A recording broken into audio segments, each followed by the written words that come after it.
Let me call the meeting to order. This is a regularly scheduled Greer City Council meeting called this evening, September 11th, 2018. Having duly called the meeting to order, I'd like to ask, if you would, to stand with us for the Pledge of Allegiance, which will be followed by an invocation for council by Council Member Kimberly Booker. I pledge allegiance to the flag of the United States of America and to the republic for which it stands, one nation, under God, indivisible, with liberty and justice for all. Let us pray. Dear Lord, we come before you now as humble as we know how. Again, God, saying thank you for this beautiful day you've blessed us with. Thank you for this September 11th, God. Thank you for how you've anointed our citizens and our employees, God, for this city. Allow us, God, to do nothing or say nothing that is not in your will or your ordained power. In Jesus' name we pray. Amen.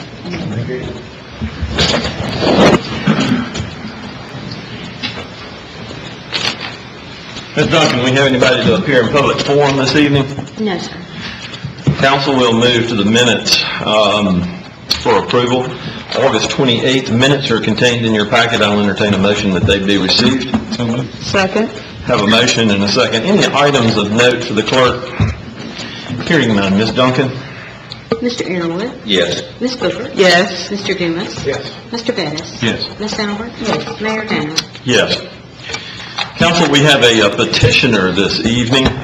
Mr. Terry Garrett has asked to speak to council in regards to the effects of Creekside Manor and particularly in regards to stormwater runoff and how that affects his property. And I believe you should find some information as well at the table on that.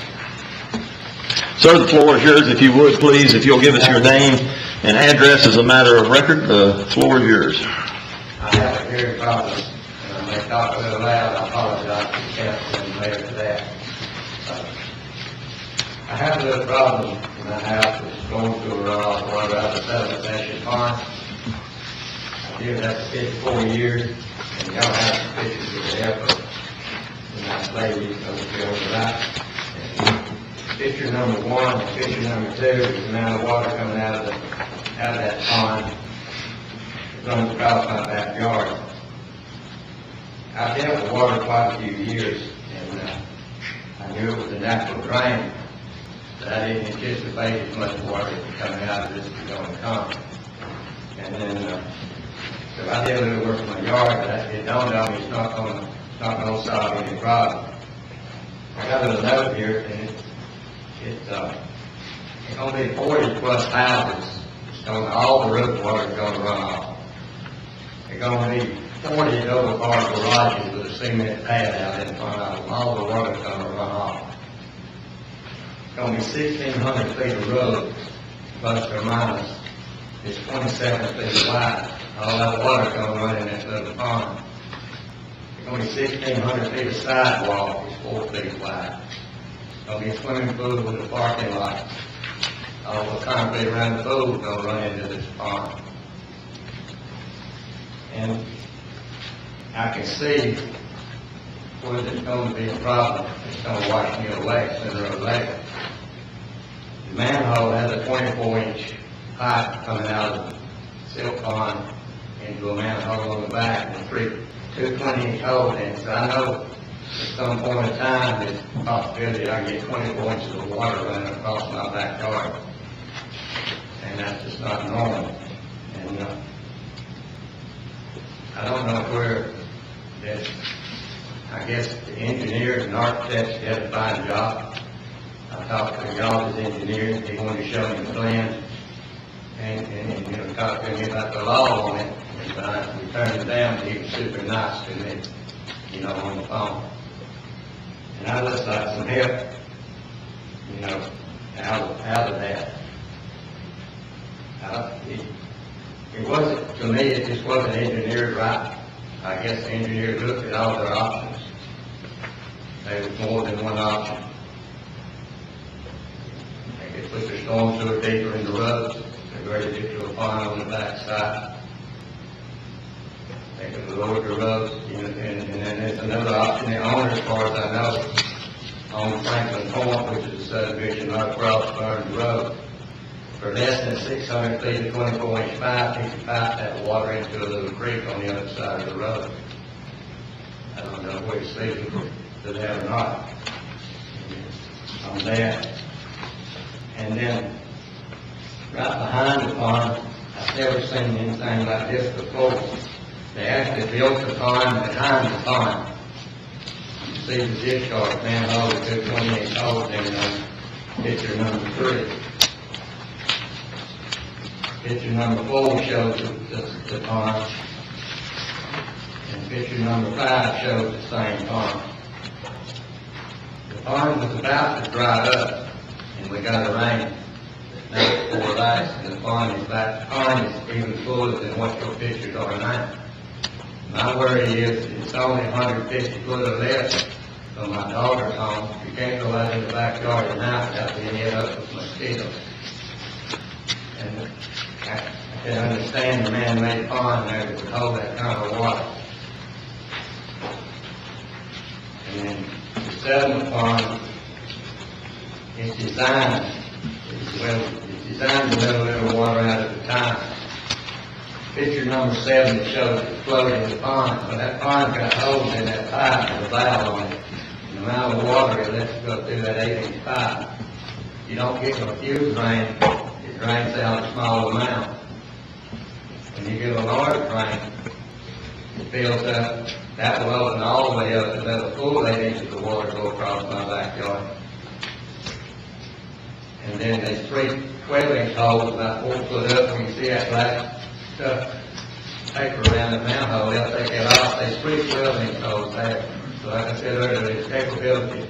You get enough rain, I get a full 24 inches of water go across my yard. When I get that much water, I understand that everybody's going to get a lot of water, you know. And I just need some help until we can get some of the problems solved.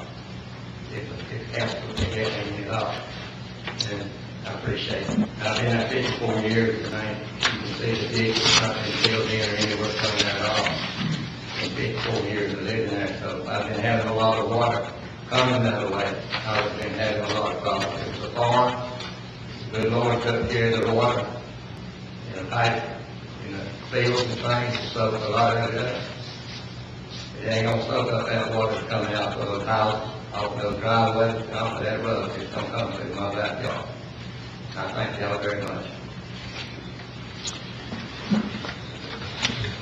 Is your home located in Spartanburg County or Greenville County? Sir? Spartanburg County or Greenville I County? live in Spartanburg County. Spartanburg County? Yes, sir. I called Spartanburg County. They said they didn't have anything at all to do with it. They didn't even have a set of plans on it.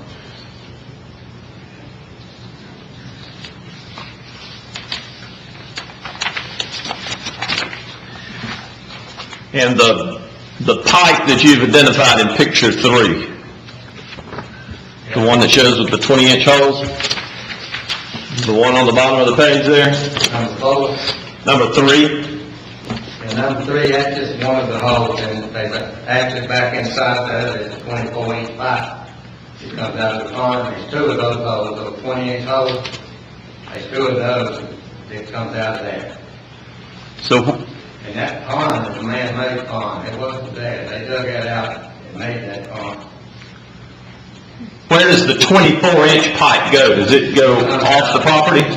It comes out of the manhole on picture 7.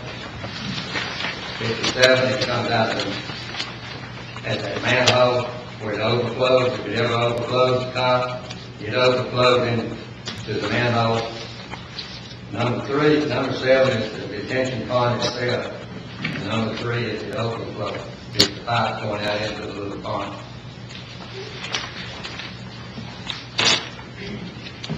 And the riprap you see over there on the left of that manhole is the overflow if we ever get what they get to get in North Carolina this weekend. How recent are these pictures? When were these taken? These pictures are, I didn't date them, the pictures are not over 3 weeks old. One or two of them might be older than that, you know, but number one and two, I don't know how it's been, they probably 2 months old. I haven't took any pictures lately. Mr. Grant, are you aware of where they are construction-wise on this project now? I mean, this looks very early in construction. Do you know if they've done any more work out there in regards to the site? Has construction started on the site?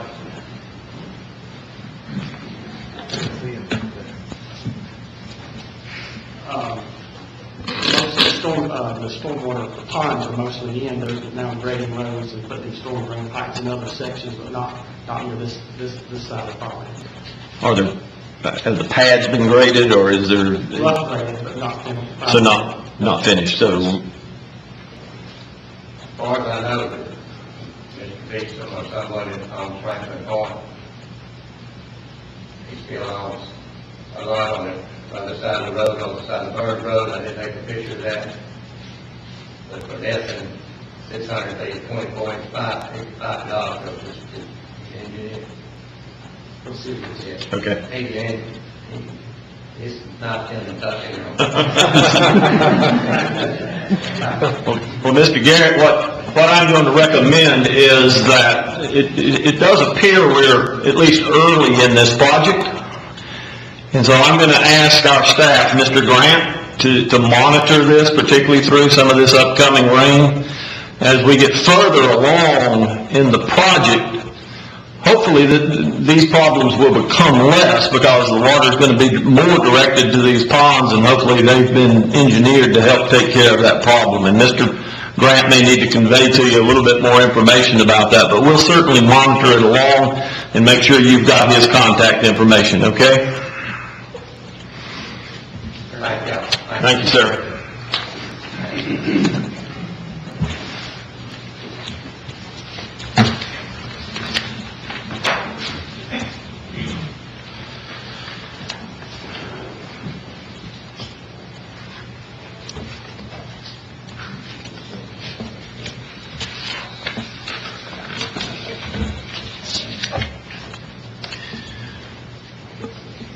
Well, speaking of solving problems, our next presentation is by Skipper Burns, our Director of Public Services.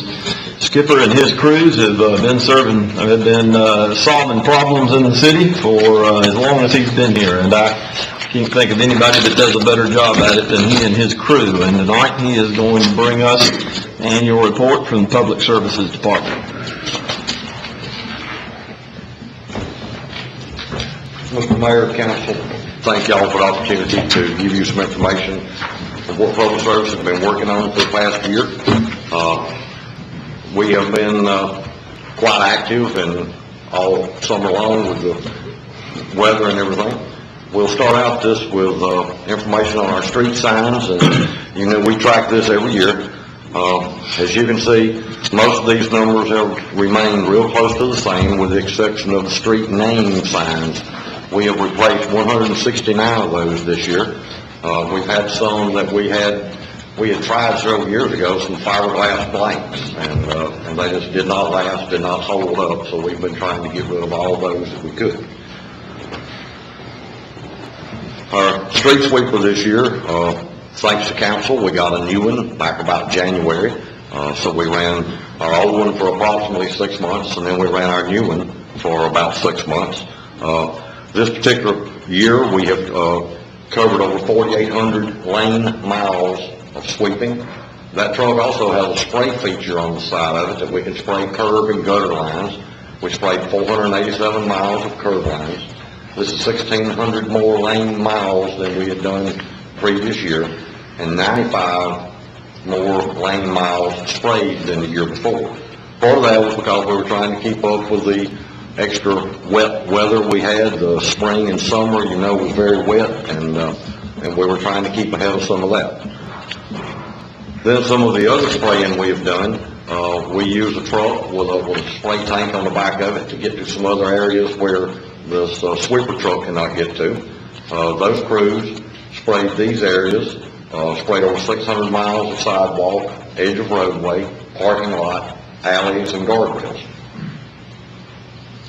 Sidewalk repair, you know, each year we try to keep our sidewalks working in better condition. We keep working different areas. This past year, we removed trip hazards in over 1,200 foot of our sidewalks. That's 860 foot more than we did in 16-17. Our mowing this year was a challenge with all the wet season. Our mowing crew with the sidearm and with the pull behind bush hog this past year, they cut back over 1,500 miles of our curbs and of our edge roadways.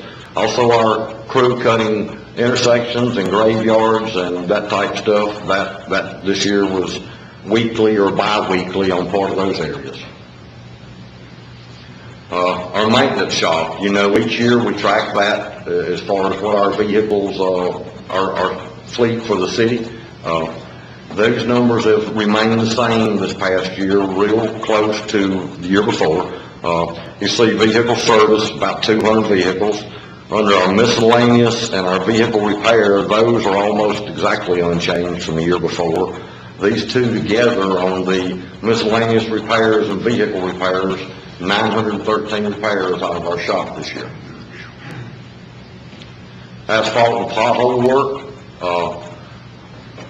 this year we patched 202 potholes. In 15-16 we did 237. In 16-17 we did 238. I feel like as we continue our road resurfacing program, and then one of the big things was when we redid the right down there around your grandfather, Lee, Old Wooders Road, right down in that area, that right there was just a pothole for, you know, everyday repair down there. Storm Earl, y'all remember 1 year ago today, this crew was out working exactly at this time right here. Our crews got the first call about 3 o'clock that afternoon, and they stayed on this job till around 2 a.m. We had trees and limbs and debris in the road in 11 different locations. And also to let you know, we're gearing up for this storm that we're not sure what's going to happen this coming weekend. We've got all of our crews on standby. We're already talking about it. We're already trying to figure out what we think we're going to need. We're getting equipment loaded that, you know, needs to be fueled up. We're getting equipment checked out, chainsaws, and this type of stuff. Snow event. You remember we had a little snow back in February this past year, and there again we tried our new de-icing, our brine sprayer. Our crews treated 1,215 miles. We used 2,000 gallons of brine, 8 tons of salt. We didn't use any sand this past one. We used all brine and salt. We also, Ricky has worked it out that we've got DOT giving us the brine and the salt. We just have to haul it, but they furnish all of it that we can use. Our favorite time of year, leaf season. I'm ready for some cool weather, and we're getting that equipment lined up and ready to go. But for our 18 season, Steve Owens is working on our leaf brochure. He and I were looking at it today. This will be a mail out. We'll do this about the last week of October. Our start date will be November 5th. Our crews last year removed 147 loads of leaves out of our communities.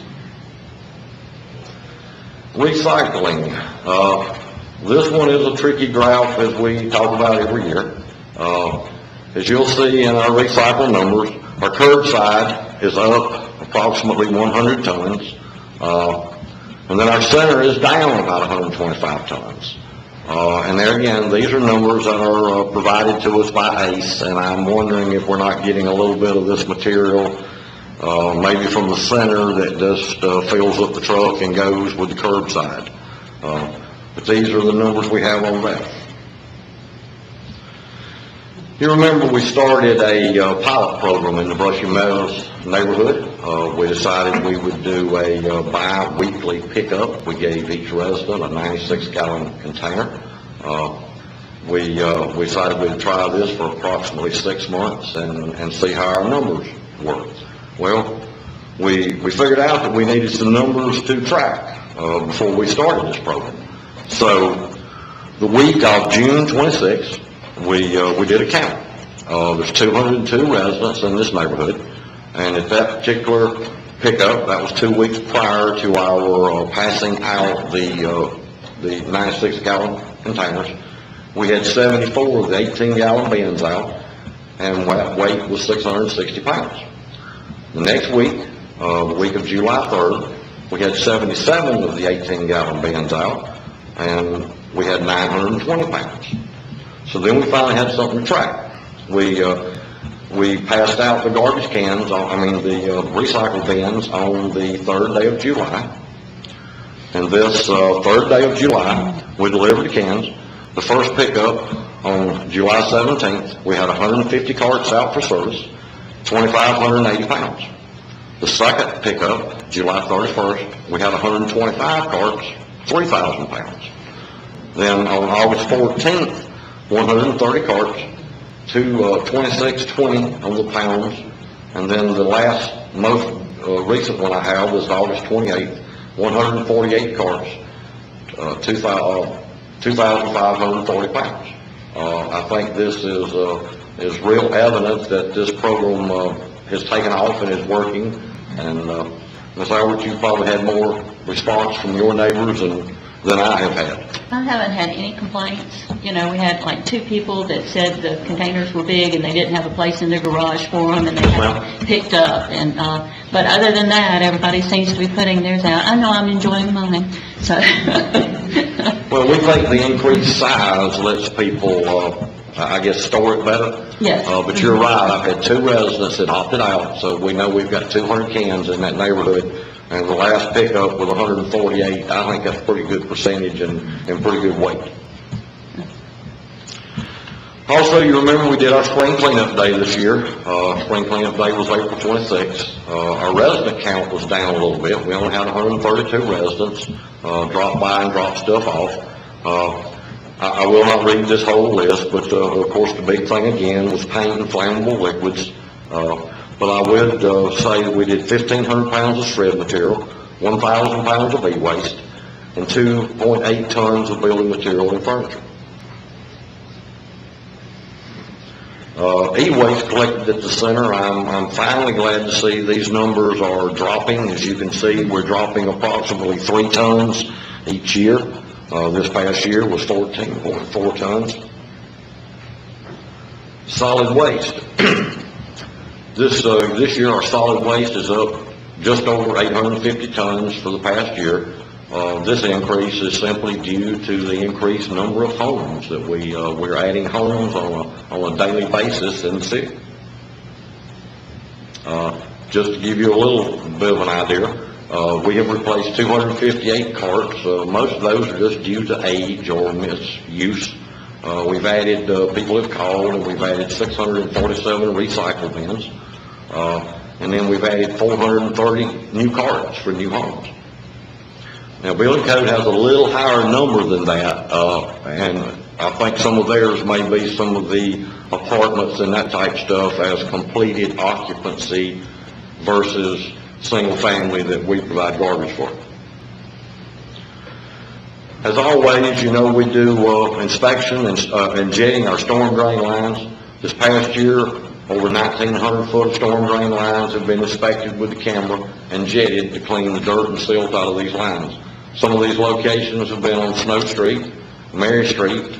We did have a sinkhole there that we had to do some inspection to figure out what was wrong. Sunnydale, Sunny Glen, Arlington Avenue, and Green Street. Some of the other drain work we've done, crews have made repairs of 2 catch basins throughout the city. Some of these are Cannon Street for a sinkhole that opened up, and so we had to figure out why the sinkhole had appeared. Parker Street, we had bad joints in a pipe there. Daniel Street, we had a broken grate, and then also made repairs to 4 of the different catch basins in the Sweetbriar. Our maintenance and our custodian staff, a lot of times we sort of forget about this crew. This is the crew that cleans the buildings, takes care of them, replaces the light bulbs, paints, repairs the walls. This is a list of some of the things they've done through the past year. that's all I have. If I can answer any questions, I'd be glad to. Council, floor is open.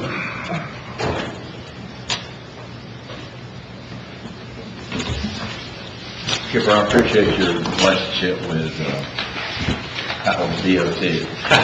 I mean, I know that they're providing us with the brine and the salt, but then, I called you about the large dead oak trees that were in the right of way, and you made a phone call, and my words to you was, that ain't gonna help. This tree's gonna be getting it out of the road.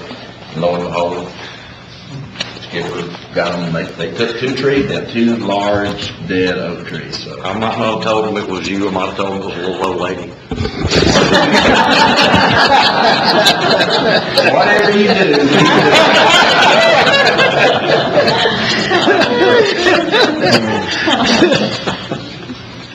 Others? Skipper, the program that you're running in Brushy Meadows right now, is that something that you see expanding with the whole city, or what are your thoughts on that? I think we need to look at it probably. Mike Sale and I have had a little conversation that we think we might need to do some kind of a mail-out survey and get the people's opinion, actually, that are using it. I think it's going to be good, but, you don't ever know till you actually ask people.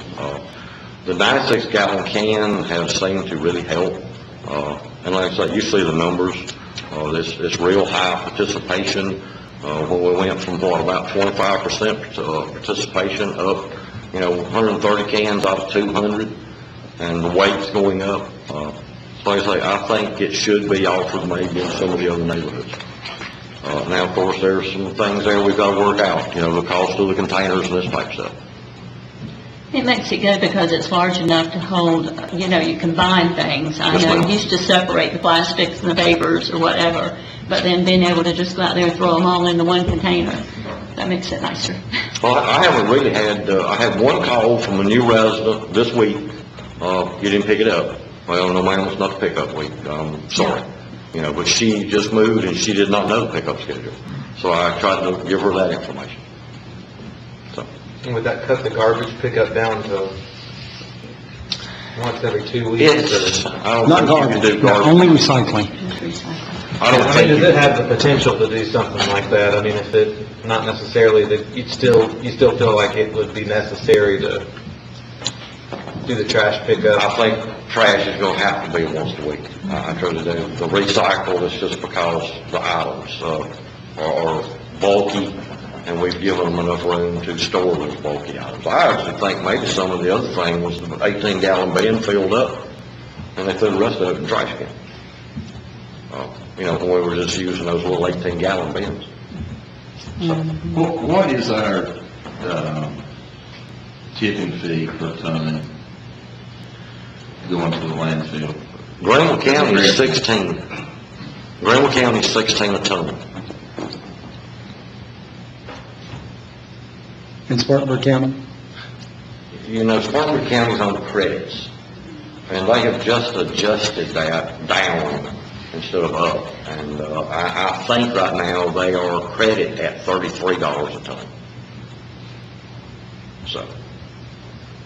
So we have to, just doing the math in my head, it's still cheaper to send it to the landfill. Because in 1 month, the most we picked up was 1.5 tons. Yeah, but that was just one neighborhood. Yeah, but that's still, that 1.5 tons, that saved us $16 and $24, right? Am I thinking correct? Because you don't have that going into the waste stream, that's going into recycling. So you pull that out so that we're not paying for that to go to the landfill. And then each cart costs $80, is that right? Roundabout? About. Dollars is hard to justify. If the justification for recycling is economics, no, sir, it is not. Mark?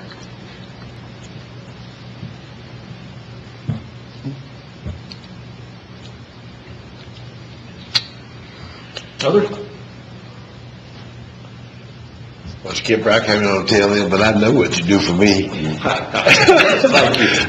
And I couldn't even begin to say thank you. All right, I really appreciate it. They'll do a great job. Thanks, sir. Council, we'll move to the next item, which is the presentation of the Kids Planet Master Plan. And Cunningham, our Director of Parks and Recreation, will introduce the team that has been working on that, and we look forward to seeing the plan. Good evening, Mayor and Council. We began the development of our master plan for Kids Planet in the latter part of 2017, and the goal for this plan was to identify opportunities for improving Kids Planet by removing the existing playground equipment and replacing it with new equipment, improving our sidewalks, vehicular parking, adding signage, landscaping, and ensuring ADA accessibility. The plan you'll see this evening was created with input from a project steering committee comprised of residents, business owners, leaders in our community, as well as City of Greer staff members from various departments. 7 workshops were conducted with students, community stakeholders, and the public, as well as surveys were distributed throughout the community to gain consensus on their preferred vision for Kids Planet. I'd like to introduce John Cock, Principal in Charge, and Emily Condon, Designer with Alta Planning and Design, to present the Master Plan for Kids Planet. Well, Mayor and Council, thank you for having us. We've had the good fortune to work with Ann and her staff and the steering committee over the last several months, and want to give you an overview of what that group and through our process we've come up with. We're going to talk a little bit about the site and then talk about the master plan vision. This is a much beloved site that you all know well. Currently has 2 playground sites and a single parking lot, a walking loop, baseball field, and 2 different playgrounds for different age children. Part of the initial effort was looking at the site and the inventory of what's there, the existing structures. Overall, and this is the theme, need updating, need consistency in appearance, and so great opportunities there. The fencing and pathways are also showing their age, beginning to wear, looking for, and so there are opportunities for updates and refreshing there. Site furnishings are generally in good condition, but also need sort of care, updating, and sort of a design continuity throughout the park. One of the bigger problems is grading and drainage, and so that is one of the opportunities with the new master plan to solve those issues that exist today at the park. And then the playground equipment, while folks love it and cherish it and have great emotional attachment to it because the community helped to design it, we also have heard the comments from parents and from students about the lack of visibility into the play areas, and then just some of the aging of the park structures themselves, because it's all timber construction. So as Ann mentioned, throughout the spring, we met with the steering committee, we met with students, we had a public open house, went to different schools, and basically the intent was to get feedback on what kind of park children and parents and adults would like to see. The kids gave great opinions. They definitely wanted adventure play type activities, water, climbing, themed playground equipment. And then combining the input from the adults and the children, lots of similarities. Adults want shade, they want visibility and safety, feeling of safety in the park, but visibility also into the playgrounds. But the community is very attached to the community-created elements, the artwork that is there. They want that to be kept. They want water elements and adventure play, walking loops. And then we asked folks about the themes children and adults, about the themes that they would like to see in the new playgrounds. And this idea of an enchanted forest type theme was the one that sort of rose to the top with children and adults. Natural colors, natural materials, treehouse themes, whimsical elements. And so that's sort of the overall theme that you'll see presented. So I'm going to let Emily talk a little bit about the vision and the concept, and then we look forward to your questions.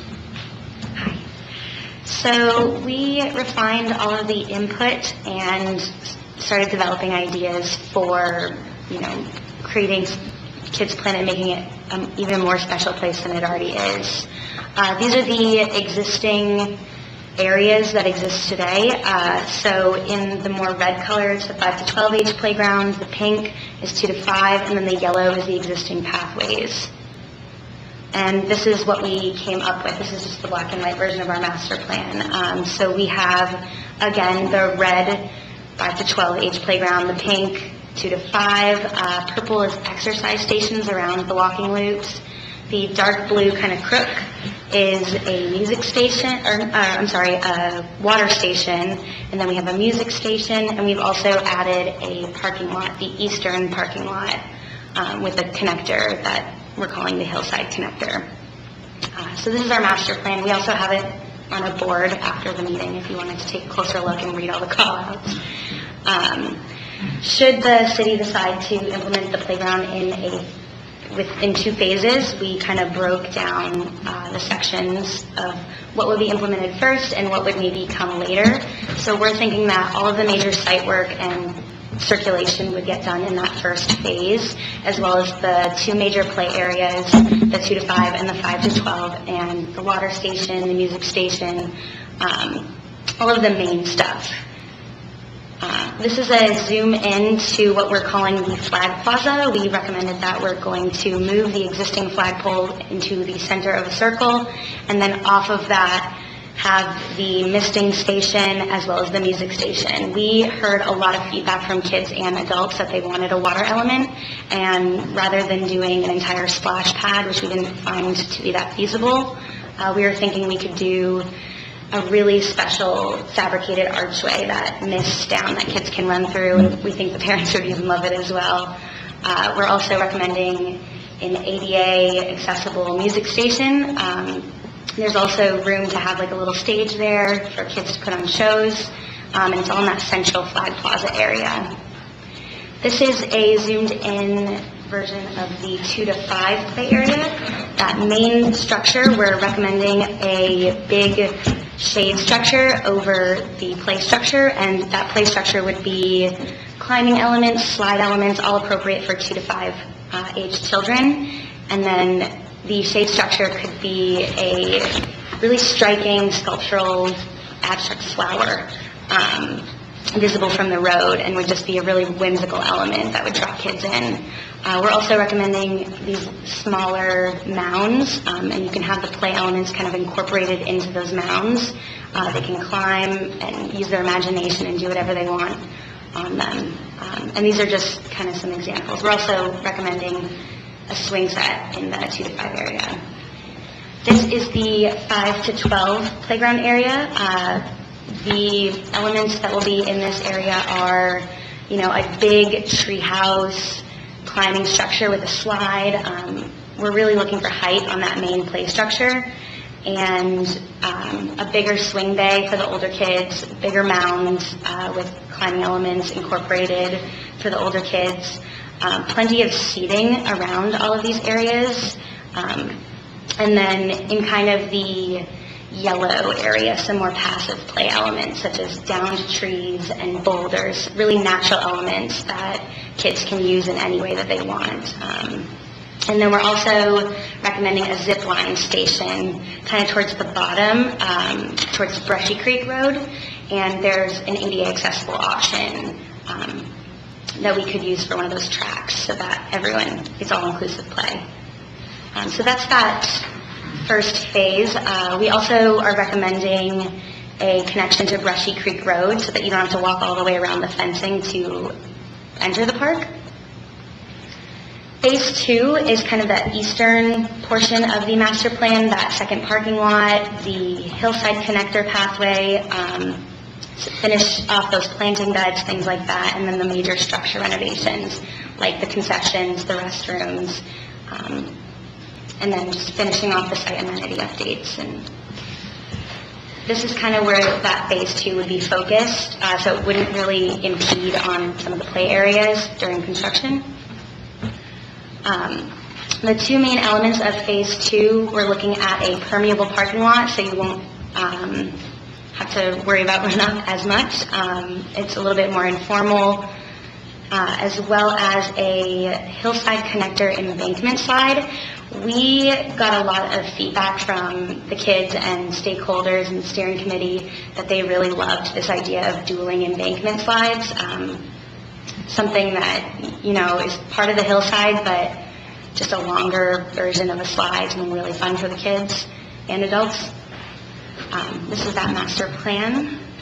And then we also wanted to address the community art pieces, because we got a lot of feedback that people wanted to, you know, keep them as part of the new park. These are just some of the ideas that we had initially, and that can be chosen later on, you know, in the next phase of design, but we were thinking about incorporating them into the picnic shelters or inlaid into the pavement, or even commissioning a local artist to create a sculpture with some of the pieces. But we really thought it was important to bring that history into the new park, into the next phase. That's all we have for you today, so if you have any questions. Wow. Looks like fun. Council, floor's open for questions of either Mr. Cock or Ms. Coleman. I've got a couple of questions or statements. Go back one slide to the.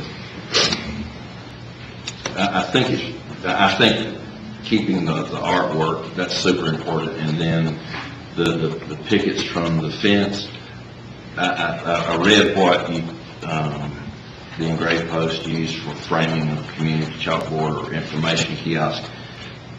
As long as all of them are used, because one of the things that was so important about this is not only that and this is where we cannot miss on this, that the community not only was designed, the community physically built it. And then the ones that either they did build, they also donated, or they couldn't build, but they donated. And there's grandparents who had their kids' names on. So I think that's super important that stays somehow. You mentioned about access from Brushy Creek. Yep. Now, how would you do that? We drew a pathway kind of connecting to the sidewalk. There would be a break in the fence. Oh, I see, right here. And it would cut through all the way to the playground. So you're just having it ready. There would be 3 entrances to the. Yes. We were thinking for, you know, people who walk to the park, or even have strollers, and it would just be easier than walking around. Now, on the Phase 2, on the parking area, it says proposed, but how many parking spots do we have down there now, Ann, on the lower end? Well, we don't have any designated parking, we just have grass area around the picnic shelter. Right. So people just randomly park where they can, especially for games and whatnot. So this would dress up that entire area. And I think it would actually give us more parking. You think it would? I think it would. And we could actually move the tee box for hole 18, maybe a little over, and kind of guide that up to where, the good thing about having it cut through to go to the sidewalk, which is a new sidewalk that was put in, which is really acting as a connector for people walking the sidewalk.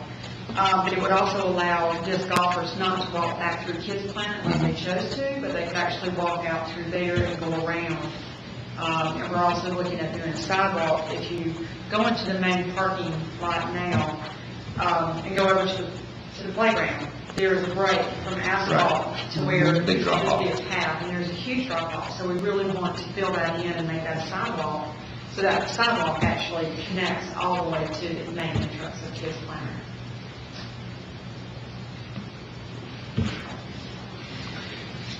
You do, slide, what kind of material is that? Is the slide gonna be made out of? I think it's different. It depends on the slide. Actually, the hillside slides that we showed are stainless steel. What we grew up with. I grew up with. What about the summertime though? Shade is always, and again, on the hillside it's shaded. Yeah, that's a lot of So I think that was shade. a major factor. There is, and Travis can speak better to this than me, there is an issue with people with cochlear implants. Stainless steel is preferred, it is better than plastic, if that's correct, or composite material. It's something about composite material affects their implants. That could be your water feature too, just put a hose pipe up there. Yeah. That's right. Keep track. I do want to let y'all know that, now that we've completed the master plan, we plan to contract with a professional service that will help us develop construction documents for grading and site work. We really need to include all the infrastructure for utilities and specifications for the pathways. We need to correct stormwater issues and really have a cost estimate for these services. We'll also put out a request for proposals to different playground companies. We want to put out our master plan, and we'll designate the areas, the dimensions of those areas, what we prefer in those areas, that whether it's climbing apparatus or swings and whatnot, and have them submit their proposals to us based on a theme. Then we'll know better what equipment is available for us, and then we can proceed with determining what equipment would fit best in the Kids Planet. And until we make that determination, then I think we'll keep Kids Planet open. I think that would be the best thing to do until we're ready to move forward. But that's our intention as of now, if you're in agreement with that. Now, like he was saying about those pickets and the other thing from the old part of Kids Planet, will there come a point in time when you can show us what you plan on doing, how you plan on incorporating before you actually do anything with them? Oh, absolutely. Yes, we'll make. Because I think that's so important, It's very important. Yeah. And put it this way, if we go ahead and dismantle the Kids Planet, because if we decide to move forward on a certain design, we would gather all those materials and bring them to the warehouse. We'll make sure they're protected, because we want to put them back into some type of feature, whether it's into the playground structures themselves or it's a new structure. It could be an archway. It could be something very special that people would know and recognize that was the first Kids Planet. Have we talked about, in the course of all this work, doing some sort of tree inventory, sort of a safety and soundness kind of precursory look at particularly the larger trees out there, so that anything that was even questionable could be removed during the course of this work while we were at it, rather than coming back later and having to deal with it? We do that annually. Okay. We have someone, an arborist, that comes out and checks, especially in areas with Kids Planet and the disc golf area where they're actively walking through our trees, to make sure that they're safe. And when limbs need to come down, we're going to take them down. Hopefully we keep up with that as we go. We want to make sure that the trees that are there are protected, so if we start construction and we start adding things or taking things out, that those trees are protected. That's what I want to piggyback on the mayor's question. We're going to use, when I look at this plan, I can't see, well, that, yes, those trees are there now. Are we going to build around the, I'm somewhat of a tree hugger, so if you take a tree down, you got to really have a good reason. well, you kind of lose that You atmosphere. do, and that's what makes it so special, and people love it. It's full of shade. Yeah. And it's just really, it adds to the environment for going. and I agree to a certain point. I also think there comes a time that if if there is a question about either the placement of equipment or the soundness or safety of the tree, I think we should err on the side of replacing them. They grow fast and they'll be here. A lot of the trees that we've got out there, particularly some of those oaks and some other things, are probably at the point in time that they're going to be less healthy than they are going to be healthy, and a new tree would serve us just as well in the long run. And we do, I know with all the plan, they do have plans for reforestation, so we can start adding different trees and whatnot. So either we'll take down or replace, but certainly add more in addition to what we already have. Good. Others? Questions? Comments? Great start. Okay. We appreciate it. Thank you much. Look forward to seeing it.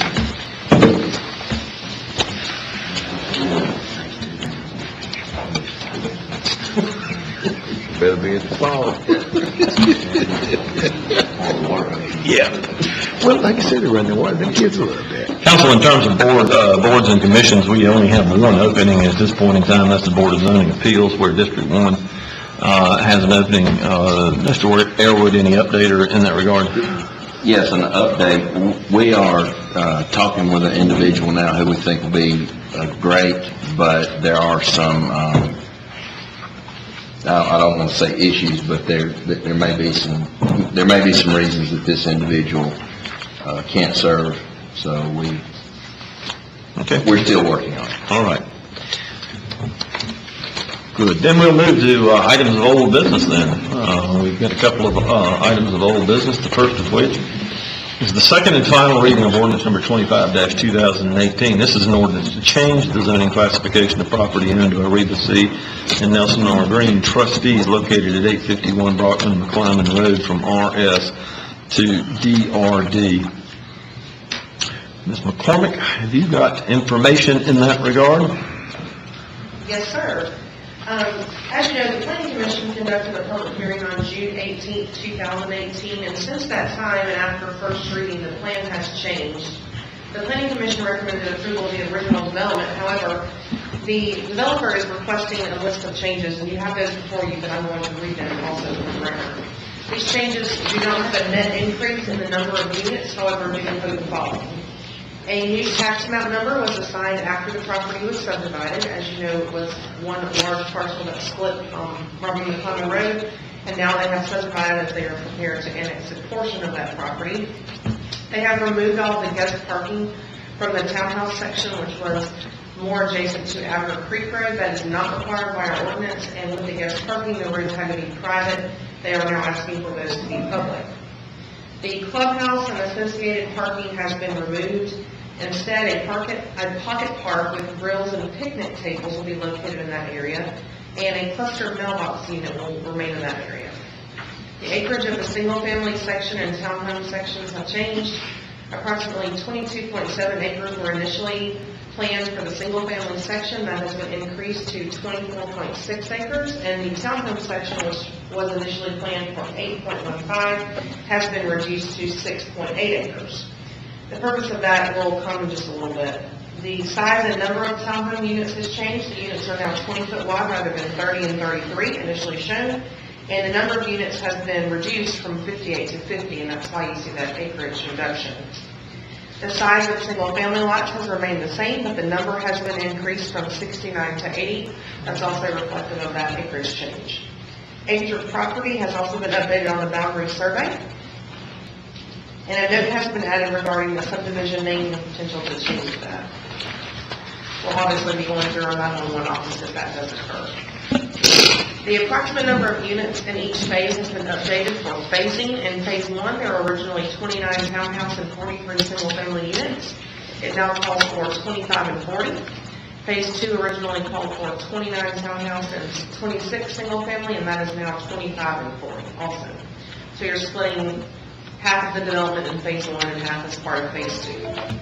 Single-family range of townhouses, this is square footage, has changed from 1922 to 15 to 2,000 square feet per unit, and the single-family range for The single-family portion of the lots has gone from 16 to 3,000 to 14 to 3,000, so the minimum square footage has been reduced from 16 to 1,400.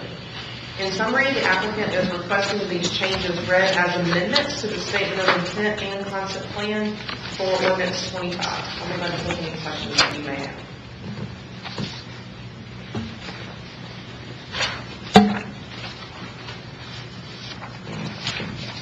Why did they make the revisions?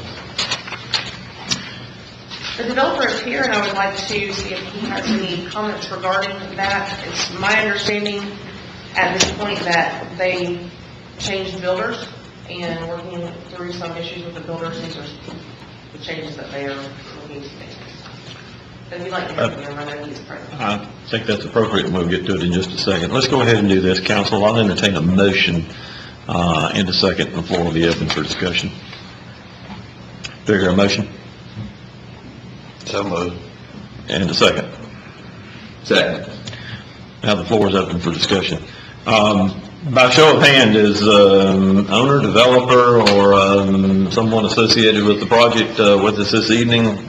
You want to come to the podium? Apparently, we'd like to get some more information in regards to what appears to be a number of changes in the project, and I think it's appropriate that we have you address those, if you don't mind, please. Sure. Mr. Mayor, members of council, my name is Scott Gillespie. I am the developer of this community, and changes really came about by discussion with a wide variety of builders. When I originally submitted this to Planning Commission, I really didn't have any direct conversations with specific builders. Now, while we have not settled on a final builder, because I can tell you there is a lot of interest, I wanted to make sure that I tuned that site plan to the interest of the majority of who I talked to. And that was a few less townhouses, and some of the linkage they wanted was the open space. In fact, we did have quite a discussion of that at Planning Commission. They really liked that. I think the most positive feature that they liked that I wanted to emphasize, and that's why I created the pocket park, was the fact that we're building a pond there that's going to be a real pond and not one of these holes in the walls with weeds growing up on the side. So a lot of effort has been made, and from very early on, to make sure that the pond can be an accessible pond, meaning low sloping sides, will serve as water quality control and retention, but I wanted it to be a feature. So really the thoughts came about that these changes, the reduction in townhouses, the single family, and the square footage range was to accommodate a wider variety of both smaller and larger, smaller by 200, but larger to up to 3,000 square feet on the single family. And I didn't want to pigeonhole it so just for one builder, because things can change and we may have a different builder in there, and I wanted to have as broad a reach as possible so that the project can be have as broad a reach as it can and be successful. So that was a combination of aesthetics, talking to the builders, trying to tie in the open space so it has a little more continuity. That was why we did what we did. Thank you, sir. While Mr. Gillespie is with us, does anybody have any questions in regards to the explanation to the changes requested? Thank you, sir. If something comes up, we know you're here. Thank you.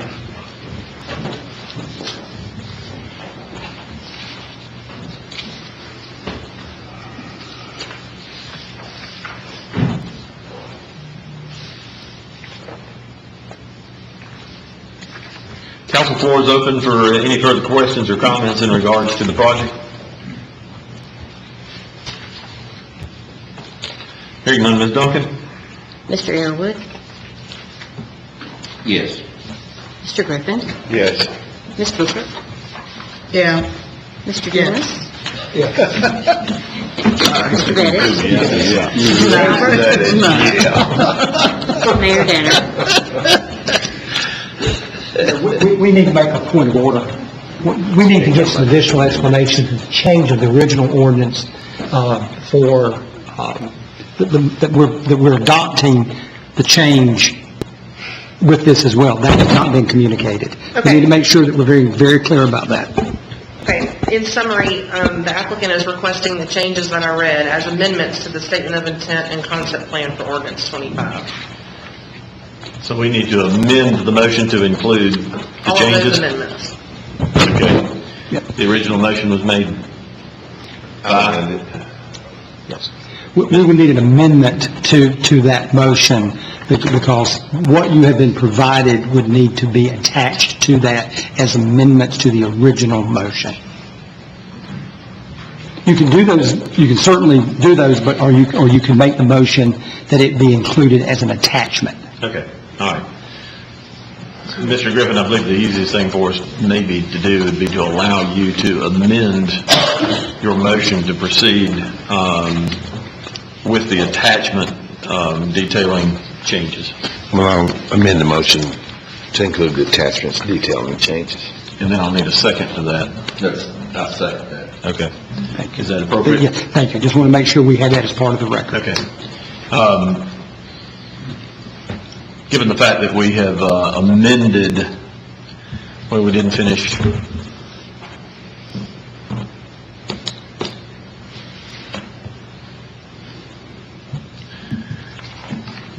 We had started a first vote, so, but we didn't finish that. So we've got a motion with an amendment to add the attachment. Can we start anew at that point since we didn't finish the first one? Yes. Okay. We've got an amended motion to attach the changes to the motion. We've got a second in that regard. Voting on that now, Ms. Duncan. Mr. Arrowood? Yes. Mr. Griffin? Yes. Ms. Booker? Yes. Mr. Dumas? Yes. Mr. Bettis? Oh, yeah. Ms. Albert? Yes. Mayor Danner? Yes. Thank you for the clarification. In regards to the second and final reading of ordinance number 32-2018, this is an ordinance to provide for the annexation of properties owned by John Bolton and Melissa Tatum, located at 120 Davis Circle, and Lois Satterfield, located at 2782 South Highway 14, by 100% petition to establish a zoning classification of S1 for said properties. Ms. McCormick, new or additional information in regards to ordinance number 32-2018? No, sir, there's been no information at this time. I'll entertain a motion to receive. So motion. Second. Have a motion and a second. Floor is open for discussion. Questions? Comments? Ms. Duncan? Mr. Arrowood? Yes. Mr. Griffin? Yes. Ms. Booker? Yes. Mr. Dumas? Yes. Mr. Bettis? Yes. Ms. Albert? Yes. Mayor Danner? Yes. Council will move to items of new business, the first of which is the Center for the Arts. This is a design review of pre-construction phase. Ms. Cunningham will join us again to introduce the team from SGA, or at least Ms. Gosnell, who is with us this evening, and they will give us a presentation on where we are on that project this evening. The floor is yours, ma'am. Mayor and Council, I'd like to introduce Jennifer Gosnell with SGA. She's our managing principal architect, and she'll be giving our presentation, and I'll follow up when she's finished. So Jennifer, Good evening, Mayor and Council. I'm excited to be here to present a accumulation of about 18 months of work, close work, our group with Ann and her amazing staff and the rest of your city staff. You guys have been following this project very closely. It's a very unique piece of property for the city of Greer, and this is a big night for the Cultural Arts Center. The site plan that you're looking at is your city block, the old Wesleyan camp. We have been working to revitalize the park and renovate the building for the Cultural Arts Center. The park itself is really an extension of the programming for the Cultural Arts Center. It will be a very unique park for the city of Greer in that it is really focused around an amphitheater that will serve, again, for the programming for the performing arts. The rest of the amenities in the park are also there to serve the neighborhood.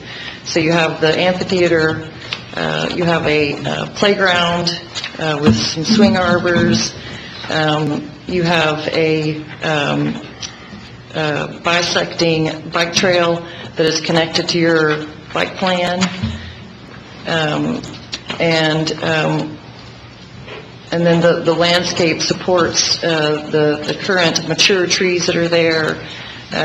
We've also introduced some unique stormwater systems there. It's not a large park, so for stormwater management, we've actually introduced bioretention areas that serve to collect the water, direct some of it into the stormwater system, but a lot of that engineering of those areas allows water to drain back into the site, back down into the ground, and then they are planted, so they are garden amenities. They're very attractive. They are usually planted with grasses and native plants, thrushes, and low-growing plants. They can also be used as an educational component. You can teach your community about what types of plants they are and what they're used for. And they also help filter the water so that the water you're putting into the stormwater is a lot cleaner.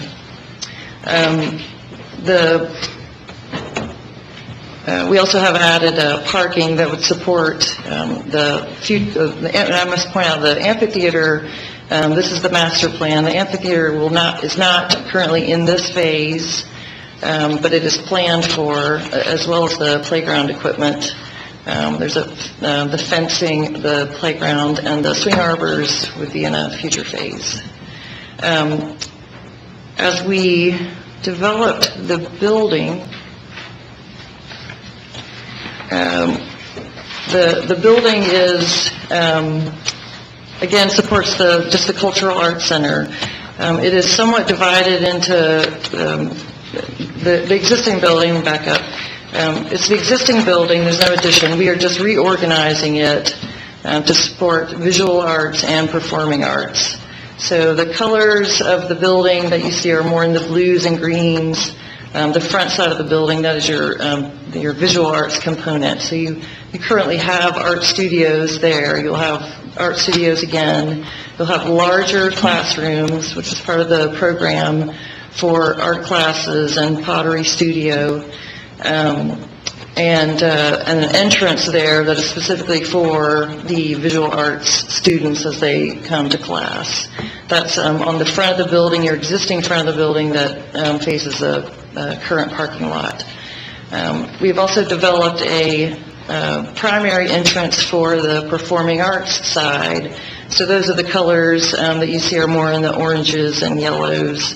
You will see that we have redirected or actually added an entry into a lobby that will then go into the theater. The theater is pretty much in the same footprint as the existing theater, although it's been readjusted a little bit to make it a more flexible space and add programming for performing arts classes. So when the theater is not in use for production, it will be used for classroom space.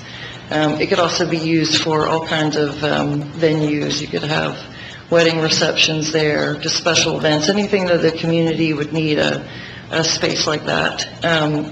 The entrance that's been reorganized actually opens out onto the park.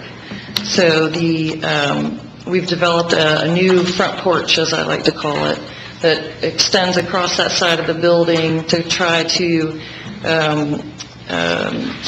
draw attention to that side of the building, as it is not facing a street, it is facing the park. The idea is that you as you're leaving a performance or leaving the theater, that you get a beautiful view of the park. The front porch also serves as our ADA access, so we were able to eliminate any ramps. It works with the grade so that anybody can enter into the Performing Arts Center without having to go up a ramp.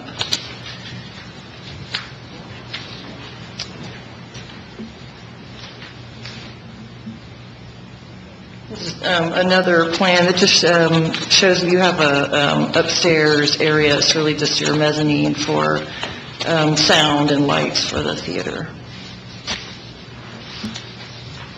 then the elevations are pretty much keeping the building intact as it is with the redevelopment of the,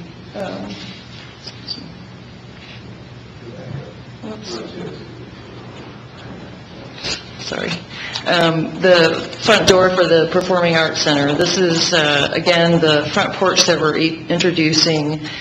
We were trying to make it a little more dramatic, give it some interest.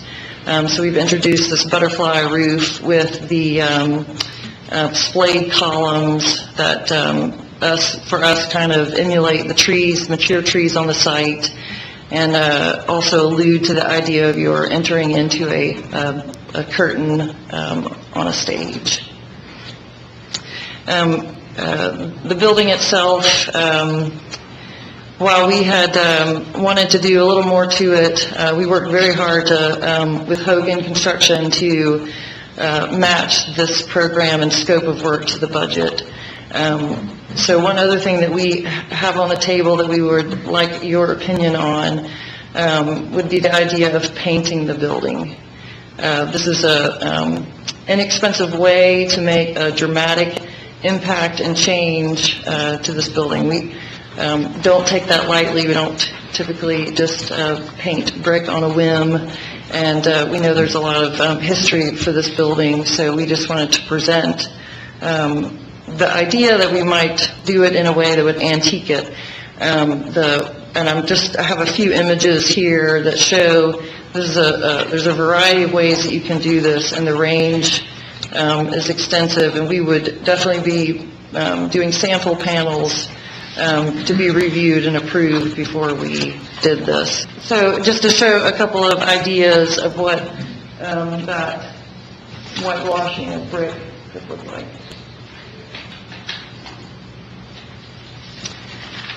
The renovation of the building also includes complete new finishes, new carpet, new paint, new ceiling treatment. We are keeping the volumes in the building that where we can for the lobby. So as you enter in, you will look up. There's a beautiful wood deck there, so you will still see that deck, and it continues on into the theater. We are also giving it a new roof and other awnings at the other entrances so that people are clear as to where they're supposed to go.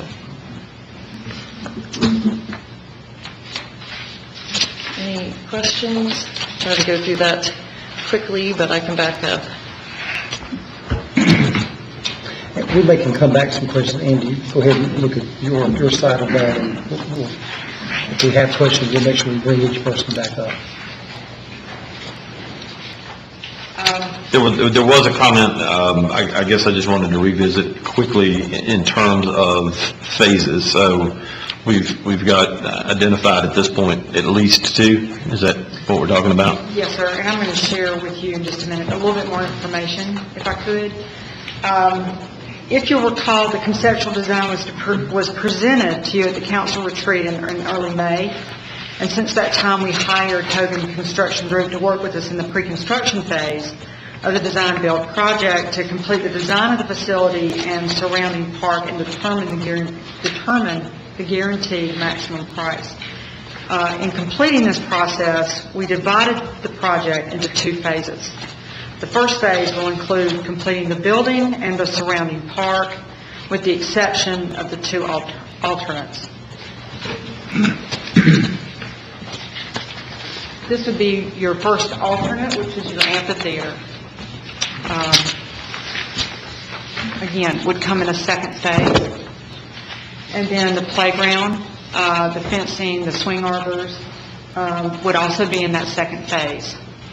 But again, you would have your passive area, you'd have your sidewalks and lighting and benches that would be in the phase 1. This is another view of a playground, something that we kind of thought would be really cool to put in there. It's more artistic, it's different than anything that we have in any other parks.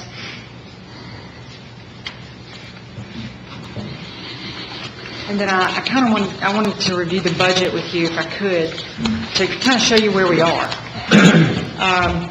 The budgeted amount that we were given was $2.5 million. We received a grant through the South Carolina Department of Parks, Recreation, and Tourism.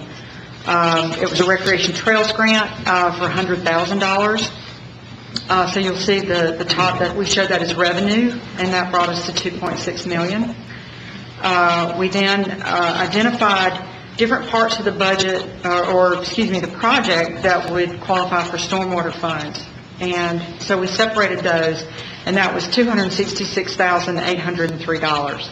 Again, showing that more on the revenue side. Then we started with our pre-construction services, our inspections, of $223,113, which brought our balance to $2,643,690. And then we received our guaranteed maximum pricing on the building as well as the park.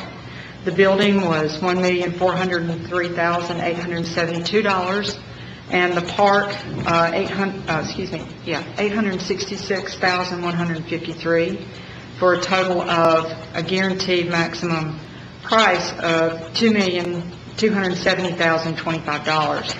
And after that's taken from the balance, it gave us what was left is $373,665. Then we looked at technology. We would want our base, really, audiovisual equipment that would include things that were similar to this building as well as the Cannon Center, our park security, our building security, and then we had to relocate data that was currently in the existing building. That totaled about $291,000. That brought our balance to $82,665. We did receive 2 accommodation grants in 2 prior years that we've been saving that will go towards this building, but the expense would go against us of $7,500, and that again would reduce our balance to $75,165.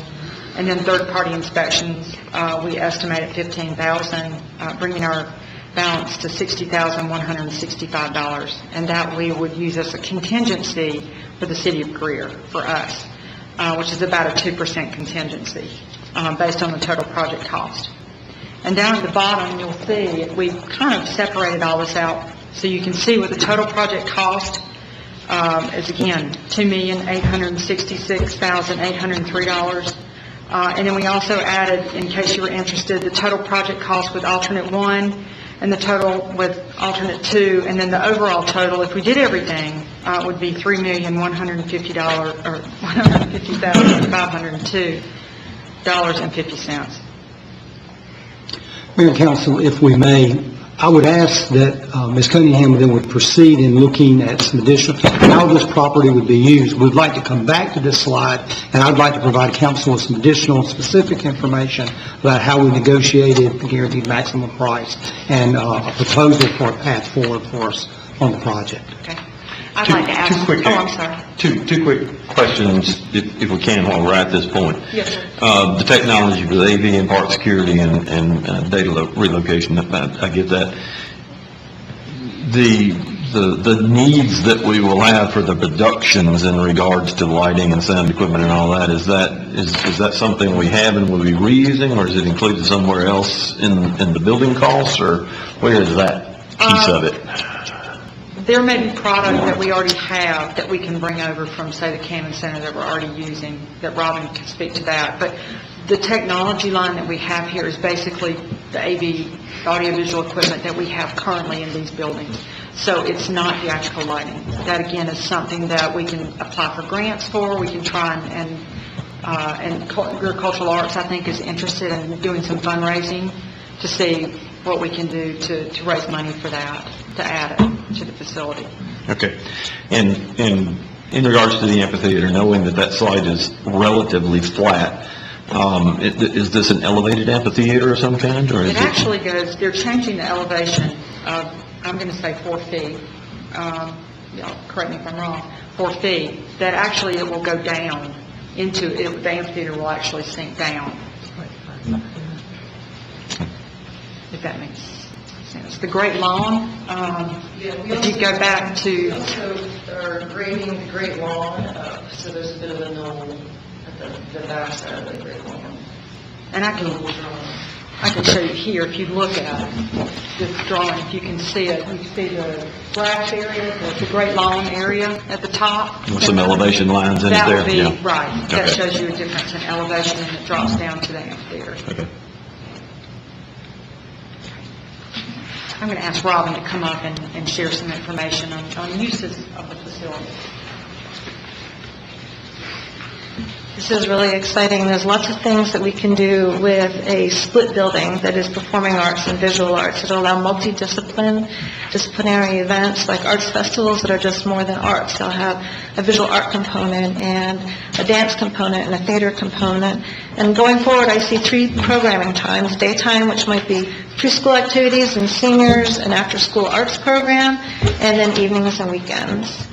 And of course, we're hoping to put a ceramic and pottery studio in there, and everybody loves to get their hands on the clay, so I think that will really be a nice addition to the building.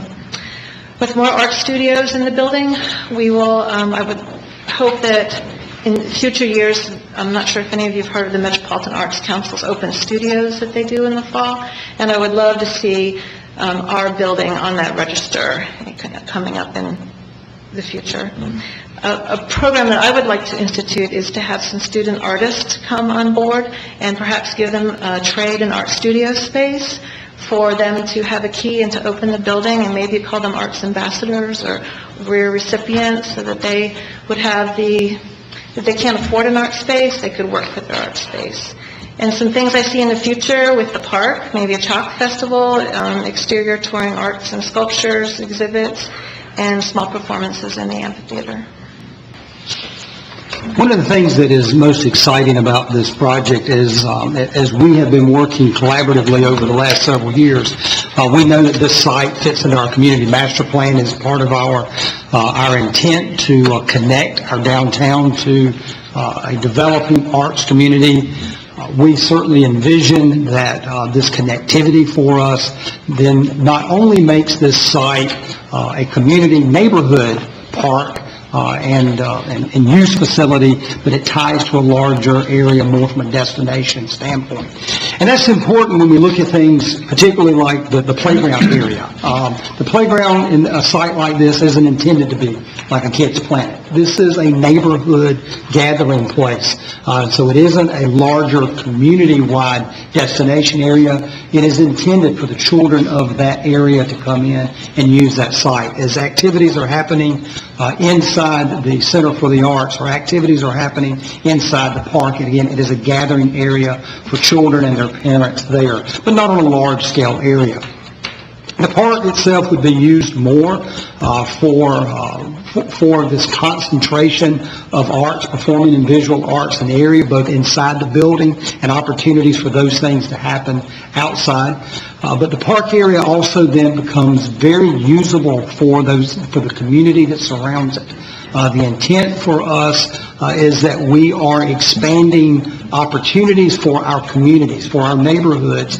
This is another example of how we're able to do that with existing infrastructure that we have. This building has been part of our infrastructure for a long, long time. It's been an asset that we've had, and it's really been kind of that opportunity. We've been waiting for the right opportunity, the right timing for us to be able to move forward with this project.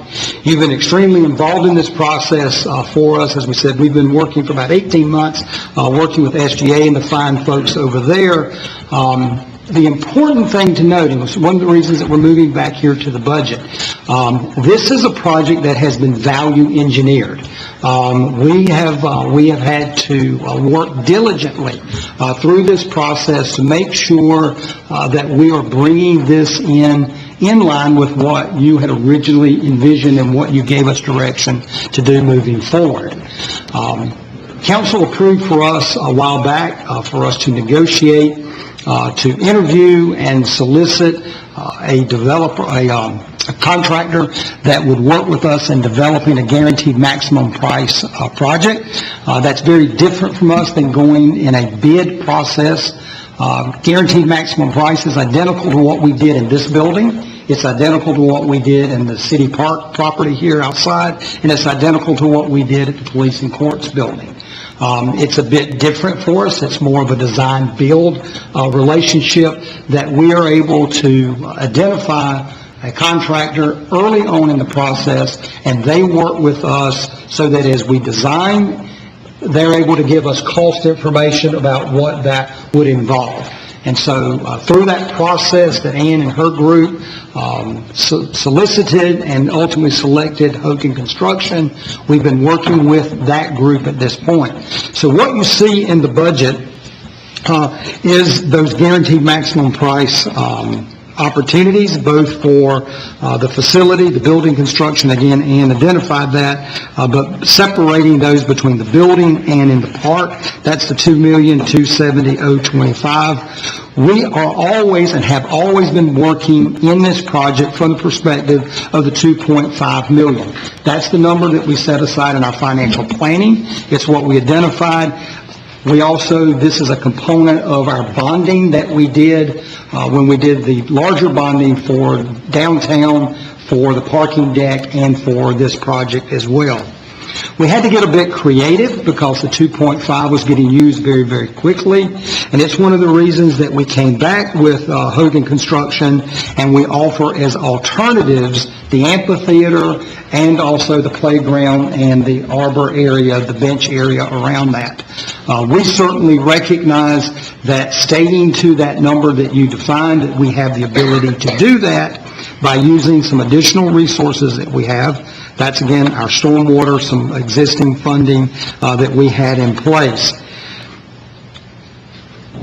Phasing a project, there are certainly opportunities that is the absolute most appropriate thing for us to do, and we have the ability to do that in this project. As we completed our financial modeling for this, again, the value engineering keeping us near the 2.5, recognizing that that was our base number and using the additional resources that we had available to us internally for this project.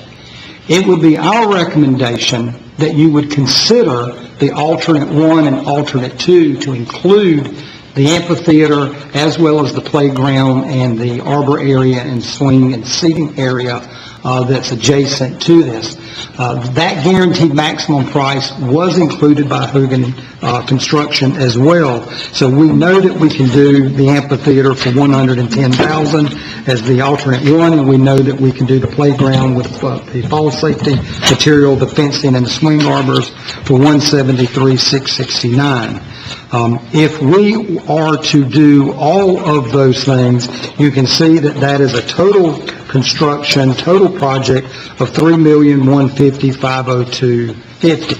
That's what we would be spending on this project. We do have those resources available to us as we've completed our financial modeling. What we are asking council's action on tonight is to allow us to enter into a construction agreement with Hogan Construction for the guaranteed maximum price. It would be your discretion of whether or not we would include in that alternate 1 and alternate 2. Again, I'm advising council that the financial resources are available for us to be able to proceed in that manner if that is your decision for us to move forward. If not, we would proceed with entering into an agreement with Hogan Construction without the alternates. Otherwise, we would include the alternates as part of our contract with Hogan Construction.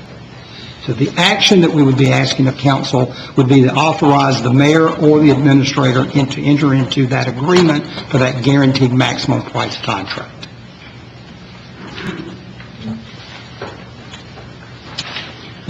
And you may have lots of questions, and we certainly want to answer those, but that would be the action we would be requesting of council. Council, this item is going to require action, so I do think it's appropriate that we enter into a period of discussion here in regards to how we wish to proceed. Given the fact that we've got I guess what we'll call the base price with alternatives, or at least alternates in there for these other 2 items, I will certainly open the floor for discussion, but also lead this discussion with my opinion that this is an opportunity for us to transform an area of our city and a building that's going to be used for cultural arts in a way that is going to have immediate and lasting impact. And I know that 20-plus years ago, when I built a house and thought that I wasn't going to have enough money to build the garage, I should have done it, and I still don't have one. So I don't want to be 20 years from now and wish I'd built an amphitheater. So I would wholeheartedly support that this council move forward with alternate 1 and 2 and to give that consideration. I know we are currently doing a lot of projects and we've had a lot of add-ons, but this is certainly one that I think is reasonably priced for what we're getting and would be something that we would be proud of for a long time. And so with that, I will open the floor for questions or comments or anything else that council would like to add at this point. You said you had the money available to do the additional? Well, when we do our financial modeling, one of the things that we try to make sure, and when I say financial modeling, as a reminder for all of us, that's when we look at everything that we're doing. We finished fiscal year 2017-18 in very, very good condition. We did not consider any of the resources that we would have transferred to fund balance at the end of 17-18 in our original financial modeling. And because of that successful year that we've just completed, June 30th, that we are in audit for at this point, I am very, very confident that if it's council's desire, we have resources available of $283,669.50 to allow us to include the alternates. Well, I agree with the mayor. For an additional 10%, you can get a first-class project. I'll make that motion that we do the project costs with the alternates. Have a motion. Do I hear a second? Second. Floor is open for further discussion. Of course, it's hard to tell when you're just looking at a conceptual site plan, but I agree if we can afford to do everything, we should do that. But if this knoll, and then you're going to have an amphitheater that's actually sunken into the grade, so that means there's a lot of grading that's going on. Either a lot of dirt's being brought in, or I'm just wondering if that feature, is it worth, are we getting that kind of bang for our buck? I mean, I don't know. I mean, that seems somewhat odd to me that we're going to, and I don't know how high we're going to build up this. I don't know how high that knoll will be, but that property is relatively flat.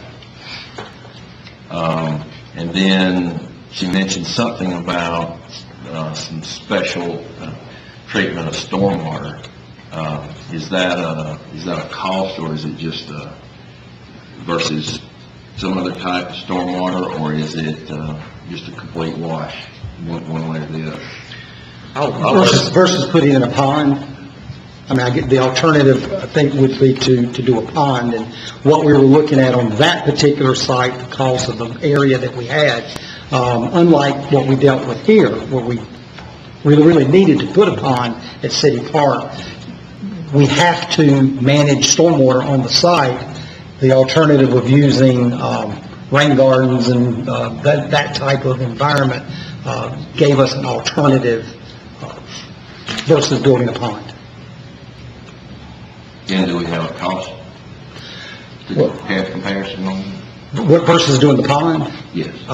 Did we compare? Did we? I'm asking at this point. Did we compare that? We have a list of all the infrastructure we're putting in. Everything was itemized, so I can get that for you. We can get you the itemized cost of stormwater. To be specific to your question, did we consider the cost of a pond versus not a pond? No, we designed it without a pond. Yeah, and if you had to put in a pond, I mean, is that going to just destroy the site plan, or is that? I'll allow the architect to maybe represent that. Still having to dedicate, it's going to be some sort of retention, right? Right, so, it's, quantity and quality. So because the site is fairly small and we're packing a lot of program onto it, we're going to have to disperse that quantity throughout the site anyway. And this is really not a straight-up rain garden. It really is a blend of a traditional detention pond and these bioretention swales. So it's a hybrid. So it's not as expensive as it would be if it was just all bioretention. If you look on your drawing, you have 3 distinct ponds. One of them, the larger one, is actually more of a pond, but we will be planting it. So it is more of your traditional detention pond. The other smaller ones are the bioretention areas, as we call them. To put one large pond on that site we thought would be detrimental to the site, which is why we took this tactic from the beginning. And again, it really was designed to be an amenity, so they do cost more, but what you get back is a garden instead of a pond.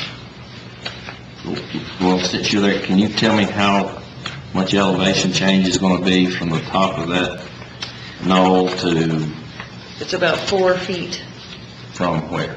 From the high point of the knoll back to the front edge of that, or the back seating area.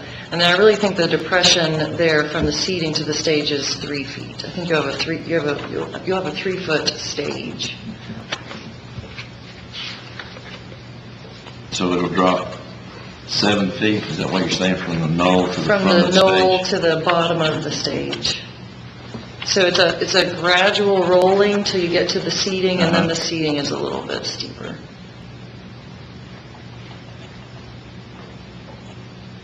Sure. Can I make a comment? And please introduce. Good evening, Mayor and Council, Mr. Martine Arts. About the earthwork, by the way, these are sort of presentation level drawings.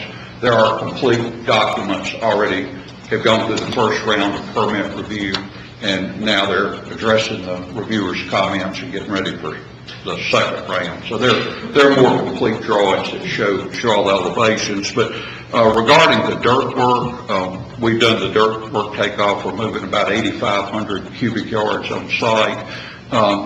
We're actually on plan 2 since I've been involved in the civil drawings.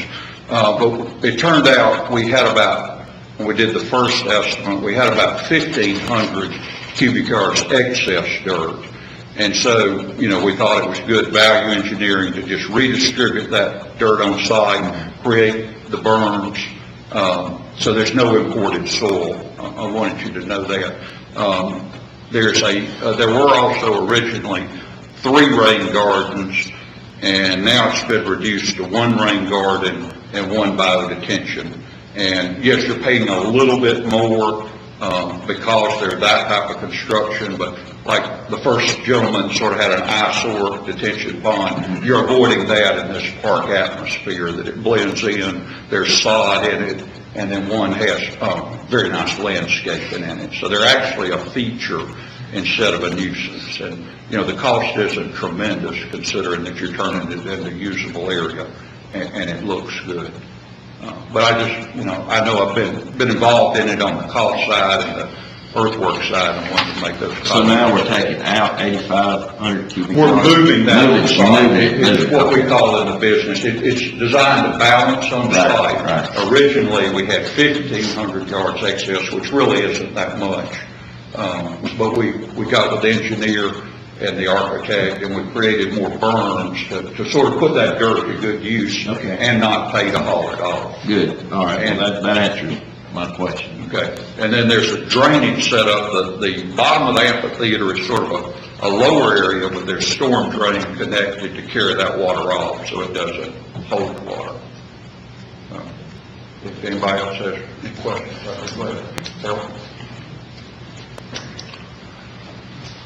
I would assume as well, to your point about the amphitheater, I can imagine that there'd be a number of programming type things that we would do with the outdoor venue that we wouldn't necessarily either be able to do or want to do with the indoor venue. So, I guess to the extension of the idea that we're trying to certainly maximize and utilize the interior space, we're also trying to maximize and utilize all the exterior space as well too. So I think that was probably the thought. And if y'all know something different or want to add to that, you're certainly welcome. Others? I know we've got a motion. Do we have a second? Other questions? Comments? Ms. Duncan? Mr. Airwood? Yes. Mr. Griffin? Yes. Ms. Booker? Yes. Mr. Dumas? Yes. Mr. Bettis? Yes. Ms. Albert? Mayor Danner? Yes. Thank y'all.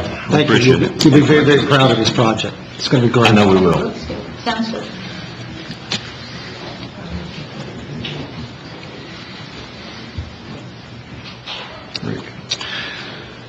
Council, as you can see, the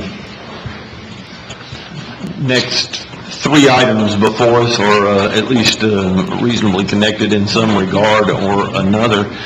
We've got two resolutions before us and a first reading of an ordinance this evening. In terms of the first, it is the first and final reading of resolution number 20-2018. This is a resolution certifying certain real property in the city of Greer as an abandoned building site.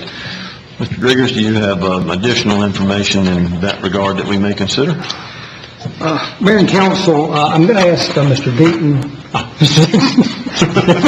He moved. I know. Oh my gosh, he left on me. He has some He'll make introduction as well. Thank you. Very good. Thank you, Mr. Driggers. Mayor and Council, good evening. Reno Deaton with the Greer Development Corporation. Let me, if I could, begin by speaking on items B and C in your new business agenda this evening. You might recall these items come to you as from having been on the agenda previously. They came to you as requests from Tribe 513 and Grace Church to designate properties that we identify as the Mutual Home Store and the D&D Fort Building downtown as abandoned buildings for purposes of those groups seeking the abandoned buildings tax credits for both of those projects. You'll also recall that the abandoned buildings tax credit is a credit that exists for those properties that have been abandoned, 66% of which for at least 5 years. And that credit then takes a couple of different forms. So what's happened since that came before you previously is, one, the Greer Economic Development Attorney has had an opportunity to review this entire project and particularly the documentation to make sure that the resolutions that are before you tonight are appropriate as to form. Secondly, he's had an opportunity to prepare some affidavits to support those abandoned buildings requests to give you some evidentiary information, perhaps to support the abandoned status of those two properties. And then thirdly, to verify that in fact the request is for the credit that applies to South Carolina income tax, so that if approved, the revenue stream to which you're otherwise entitled for these properties will not be affected. The credit will go to South Carolina income tax. And I have here this evening Chris Hill, who is representing both Tribe 513 and Grace Church. Happy to answer any questions that you have that I can't answer with respect to these two resolutions. Thank you, sir. Mr. Hill, if you will stand by, I'm sure there may be some questions or additional information. In fact, if there's additional information you want to go ahead and share with us at this point, may be helpful. Thank you, Mayor, Council. Just to add that the previous owner, Mr. Griffin, had signed an affidavit prior to Michael Kozlar, redrafting those to a more formal manner, and it's just a matter of him looking that over, and those were not available for today. Okay. Can you, just in a quick review, Resolution 20 and 21 are apparently only identified by the amount of work that's being done. Can you give us some insight into which project's which, or what's Resolution 20 as opposed to 21 in terms of? property that's closest to us, our current building, and there are some, I believe, drawings attached to the back there. Tribe 513 would be the buildings moving from this particular location to the west, with the Greer Poinsett property buildings being the D&D 4 building, the front and the back, that alleyway or passway that's going to be made into public space, hopefully. And then Greer Poinsett Properties also has another building there. You say the affidavits were signed, but you don't have them? We have an affidavit that was just really simple. Just it was a cut and paste from the what you cited, and so Michael just said, let's do it this way, and so those have been drafted. Does the affidavit state that these buildings have been 60% non-economic producing for 5 years? The attempt was to have a council prepare an affidavit that would provide you the comfort level that you need to understand and feel that under the definition of abandonment as the statute provides, and I can't quote that for you this evening, I do apologize. I got it right here. That's very good. That you'd be comfortable that based on the execution of that affidavit, that it would meet that standard.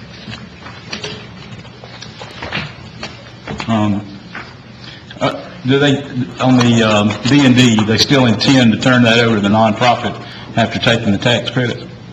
That is possible after the 3 or 5 years is done. That is a possibility. Okay. Set aside the fact that I disagree with this act, because I think it has a bad loophole in it, and several state representatives agree with me that I talked to. And we will have a loss of revenue if it's taken off the tax roll, significant loss after the renovations are done. The abandoned building criteria does require a 5-year from the time that the intent is filed with the state to take advantage of the act. It has to have been vacant 60% for 5 years. Now, Mutual Home Store didn't close until 2016. How do you do that? Yes, sir, Mr. Bettis. Again, the effort was made simply to provide some evidentiary information for council to make that decision, and certainly would defer to council's opinions to make that decision. I would emphasize that we've done a good bit of checking to verify that the credit requested is an income tax credit, and so if granted, it certainly will not affect the city of Greer's revenue stream for this particular project. Until it is given to the nonprofit. Well, that it might otherwise have been entitled to. So certainly we can't control, any nonprofit can come in and purchase any piece of property here in this community and certainly operate accordingly. I understand so that can certainly happen. And I say that, I understand that's perfectly legal within the act. But my ask is, how do you get 5 years there? Yeah, again, Mr. Bettis, our effort was simply to put the documentation in front of prior ownership, and again, to give you the opportunity to decide whether that was sufficient for abandoned building status. So that document was produced by Mr. Kozlowski, but is just yet to be signed by That's correct. There the was former owner? an affidavit originally executed, and Michael reviewed that, made some changes to feel more comfortable with the documentation. In the process of some folks traveling and whatnot, it's not yet been fully executed, but it's our understanding that will happen any moment. So the ask for us tonight is to approve a resolution saying that we believe they qualify for the Abandoned Buildings Act without seeing an affidavit and without a 5-year period that's required. Legal counsel's advice was for council to consider approval subject to execution of the affidavit. Yes. So let's just make the assumption that their affidavit is done. Let's say they swear to it, but it's not the truth. And we strongly believe, we know that it's not the truth. Then we're just as guilty as perpetrating fraud. Mr. Elwood, I certainly do not make any recommendations as to how council should make a decision on this request. Oh, Reno. What I will say is there are two pieces of property, one of which is the D4 building, one of which is the mutual home store. The effort here this evening was to prepare evidentiary information for which you could make that evaluation. Wait, Go ahead, sir. well, I understand that. Let me get this straight. You said it closed in. Well, 2016, there's an article in our beloved Greer Citizen from April of actually March of 2016, that says they're closing in April. And there's a post on Facebook from another girl in the media where she's visiting them on April 8th of 2016 to say goodbye to her good friends. So I'm not sure how you get 5 years out of that. Well, What about the 60 or 40%? There's something about the 60% yeah, and or 40% I think that's where we may have to lean to the former owners, because it says that the buildings can be delineated, and as long as 66% of the space has been closed to business or non-operational for income-producing purposes for at least 5 years. It's not that the business was in there and has been gone for 5 years. It's that 3/4 of it was non-revenue producing, and if I don't know that anything other than where they sat and had some furniture up until the period of time that they closed was revenue producing in any form or fashion. And I'm not privy to the answers to the questions you're asking, but I was told by the previous owner, secondhand, by another gentleman that works at Grace Church, that there was an office where they collected payments on furniture they financed in the back, in there, but it was a pretty small amount of square footage, so that's on the Tribe side. On the Grace side, which is a very different building, it was obviously very empty for a very long time. And I think you're right, that's the question, is which of these two or do both qualify for that? And I think the one that's harder to qualify would be the Tribe side for the reasons you're pointing out. I think they use that other side for warehousing, which that's part of an operation. I don't know how you delineate that from non-income producing or not, but, I mean, I'm looking at the statute right here, and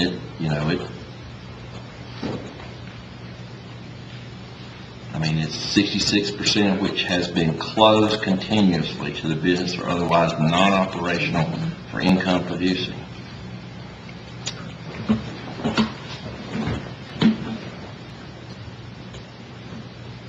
Did they really use that for storage on that other side? I don't, I didn't frequent it that often. I have been in there several times, and as far as back there where the appliance and all was, I think that's where they had their desk and maybe took payments and stuff back there. But as far as the buildings to the side from where the furniture was, I don't remember if there was really any items in there or not. Yeah, I believe they warehouse stuff in there. Are we talking Storage, about the warehouse, Are we talking about the old D&D side or I think she's talking about the D&D side, and they did use that as a warehouse.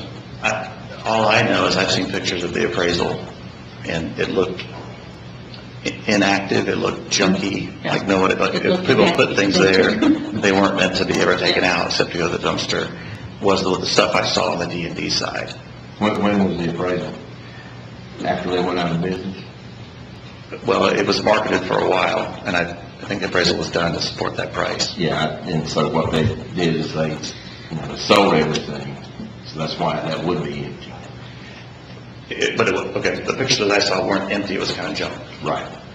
But maybe they left the junk is what you're saying. Right. Right, but it took up in my mind, that was looking unused on that one side more than the other. But that's why I'm relying on the previous owner to, he's been provided with a statute and is able to agree or not agree to that when he has the knowledge.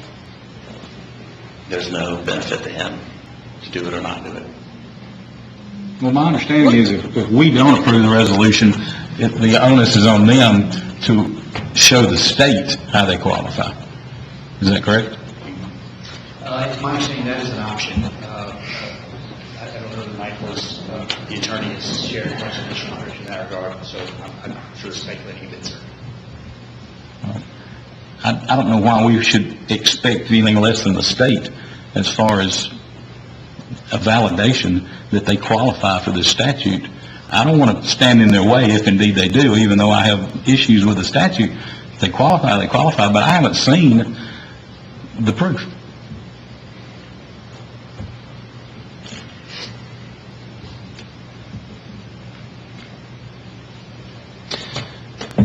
Mr. Deaton and Mr. Hill, how time sensitive is this issue that we would have hopefully, I guess, or reasonably hoped that we would have a signed affidavit to consider at this point? Is that something that is forthcoming pretty quickly? Of course, we do not have another meeting this month, so we're talking about another month before we could act on it. Where are we in terms of this process? Yes, Mayor, I would certainly anticipate that those affidavits will be completed in hand prior to your next meeting. Are there time considerations in regards to your application, Mr. Hill? No, we can wait a month, certainly. The statute doesn't expire till the end of next year. Okay.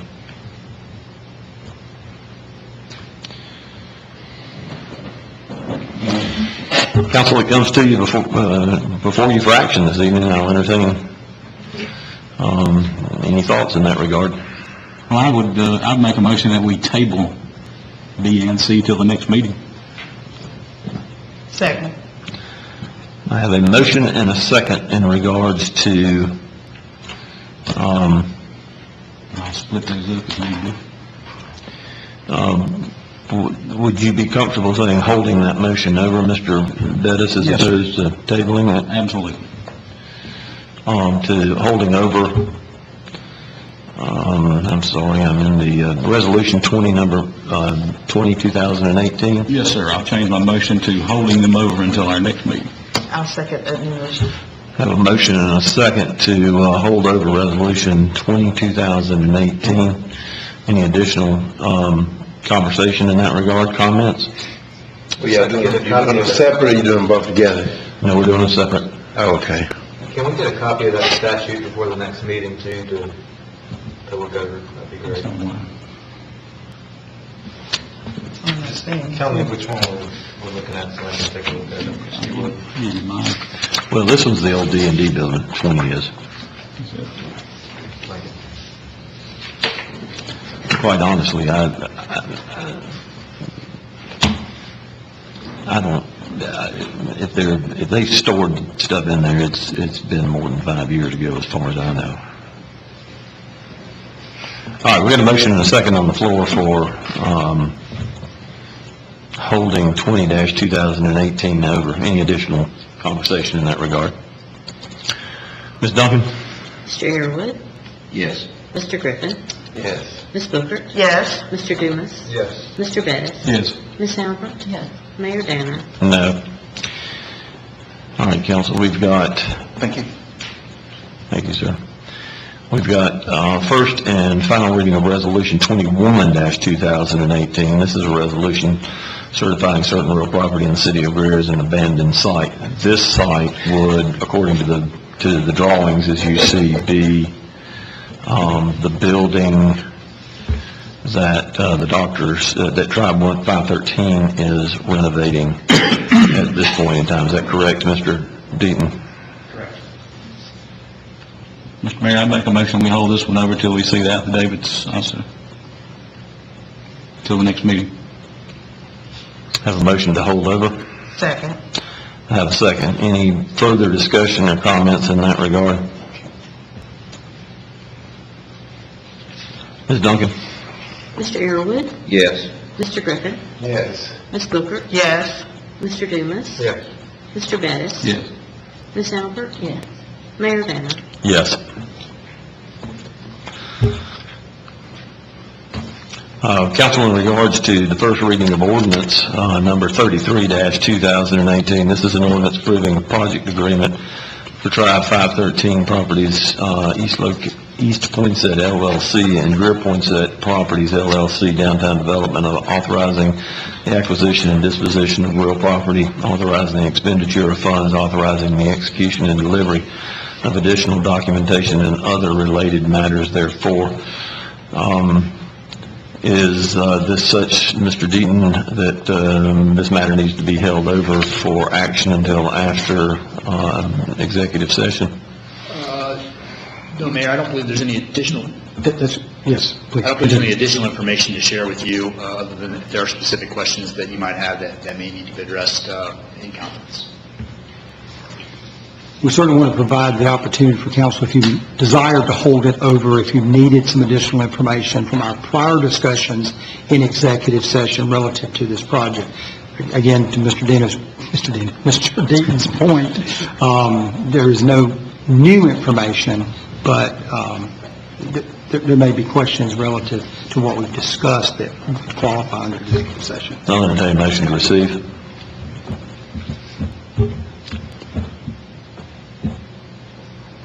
So moved. And a second. Second. All right, this is in regards to the development agreement, and perhaps it may be beneficial for us to get a bit of an oversight in terms of our discussions relative to what we're attempting to do here in ordinance number 33-2018. If we could, please. Mayor, Council, thank you very much. This project is the redevelopment of the former Mutual Home Store and the former D&D Ford building. The Mutual Home Store will be occupied by Tribe 513, Parkside Pediatrics. The former D&D Ford building and a portion of the Mutual Home Store will be occupied by Grace Church. The total capital investment projected as a result of this project is $7 million and will result in 100 new employees calling downtown Greer home. City administration has gone through a long process with the assistance of Economic Development Council to negotiate a project agreement that would help, one, to make this project a success, but certainly to provide some additional benefits for the city of Greer. Those additional benefits include providing connectivity between East Poinsett Street and the soon-to-be constructed new parking structure. Secondly, to provide some additional parking in the back side of the Mutual Home Store in after hours. In return for those benefits to the city of Greer, the city would be responsible to make a contribution of $200,000 towards the development of public infrastructure items associated with the project, and then to contribute a portion of dollars, a limited amount, sort of a set-aside, if you will, that would have otherwise been spent on the streetscape redevelopment in front of the front door as a contribution to the development, for them to develop it, to redevelop that streetscape in a little nicer fashion than we otherwise would have done our streetscape. Those are basically the terms as outlined of the project agreement. For your consideration, happy to answer any questions that I can for you. Thank you, sir. Helpful to refresh our memory as we can see from the progress that they're making, that one of the things we did indeed talk about is the parking lot that they're getting ready to pave. It looks like any day now, so and that project is moving forward. You can see the delineation of potentially where the walk will be in the future, and certainly I think we can envision some of the other amenities that are going to be taking place there with the infrastructure improvements, and then with the additional landscaping that will be around that project as well too.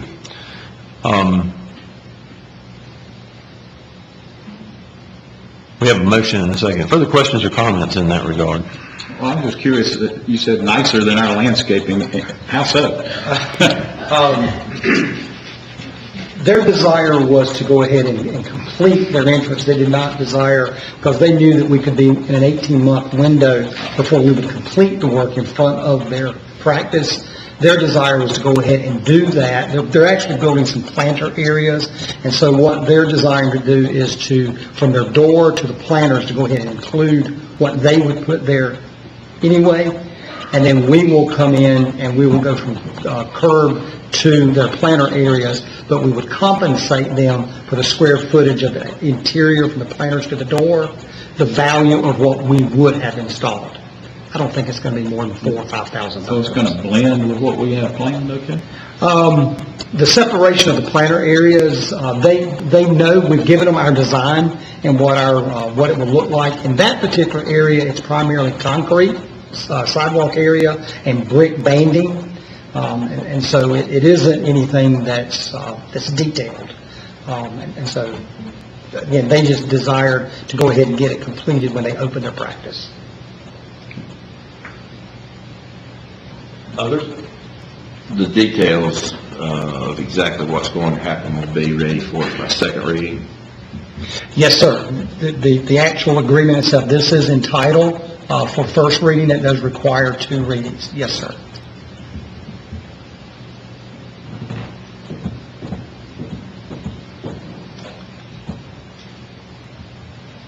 Yes, sir. Ms. Duncan? Mr. Arrowood, Yes. Mr. Griffin, Yes. Ms. Booker, Yes. Mr. Dumas, Yes. Mr. Bettis, Yes. Ms. Albert, Yes. Mayor Danner. Yes. Mayor, if I may interject, knowing that we'd only have one item of executive session, the personnel matter that it is can easily be held over until your next meeting. Personally, I'd just as soon knock it out tonight. Okay. Move forward. Council in executive session, we've got a request for one item, a personnel matter. Mr. Mayor, I'd like to make a motion that we enter into executive session to discuss a personnel matter pertaining to Public Services Department as allowed by State Statute 30-4-70A1. Have a motion to hear a second. Second. Ms. Duncan? Mr. Arrowood, Yes. Mr. Griffin, Yes. Ms. Booker, Yes. Mr. Dumas, Yes. Mr. Bettis, Yes. Ms. Albert, Yes. Mayor Danner. Yes. Council, we're in executive session. We stand in executive session. Council, in executive session, we've considered one personnel matter, which was allowed by State Statute 30-4-70A1. Do I hear a motion to come out of executive session? So moved. Have a motion and a second. Ms. Duncan? Mr. Arrowood, Yes. Mr. Griffin, Yes. Ms. Booker, Yes. Mr. Dumas, Yes. Mr. Bettis, Yes. Ms. Albert, Yes. Mayor Danner. Yes. Adjourned.